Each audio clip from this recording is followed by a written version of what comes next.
ka-isda, so nandito tayo sa Tripapa. Mag-i-interview po tayo mga nagabaligya dito. So pagtripan nga po natin mga ka-isda.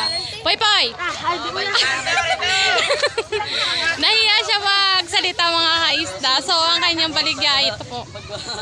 Manamsi tag 20 pesos ang tumpok niya sa isda niya. Ito po ang taga-baligya si Poy po. So ito naman ang balila. Sige, okay na yan, balila. Ano, 30 na lang, Balila. Dahog ang kanyang balila. Sa balila, 20 pesos. Mayroon na kayong balila. Ito naman. Ayan po, ito pa. Gabaligya. Anong masasabi nyo na ari tayo dito sa Talipapa ng magigipil? Okay man? Damo man tao, no?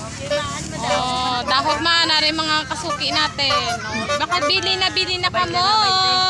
Barato lang ating isda.